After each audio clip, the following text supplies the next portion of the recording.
Hello guys, welcome to my YouTube channel. So आज आम गोटे मैथ्स करवा एलसीएम एचसीएफ रु। सो क्वेश्चन है 1/2 1/3 1/4 1/5 को समाहार भग्नांश परिणत कर। तो प्रथम जी भग्नांश अच्छी तार हर गुड़ाक को आम एलसीएम नहीं गले आम जहाँ आमर आसला 1 2 3 2 पुणी 5 या आम गुणीदे गुणिले आसब 2 के 2 2 3 6 6 2 12 5 60। तो ये होगा एलसीएम। नेक्स्ट लिखिदे आमर भग्नांश प्रथमटी है 1/2। सो 2 जार अच्छी 60 को आम 2 रे हरिदे। तो 60 को 2 रे आम हरिदे जदि आमर पलि आसब 2 3 6 0 30। तो 30 को आम गुणीदे ये भग्नांश। तो गुणीदेले 30 बाई आसला 30 दुगुणे 60।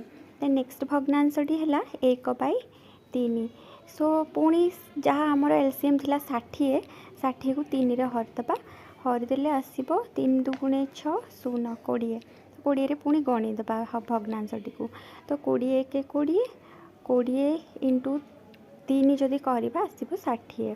नेक्स्ट भग्नांशटी है 1/4। सो सेम ताकू एलसीएम जहाँ आम नहीं 60 को 4 रे हरिदे हरिदेले आसब 4 के 4 2 देन आसला 4 5 20 15। तो पुणी 15 या गुणीदे। तो 15/15 1 इंटू 15 है 15 15 चौ 60। नेक्स्ट भग्नांशटी है 1/5। तो सेम 60 जहाँ आम एलसीएम 60 जहाँ मु एलसीएम नहीं 5 रे भग्नांश करदे पलि आसब 60/5 12। तो 12 को पुणी गुणीदे गुणीदेले 12 के 12 12 5 60। तो पलि आसला आंसर। आंसर गुड़िक है 30/60 20/60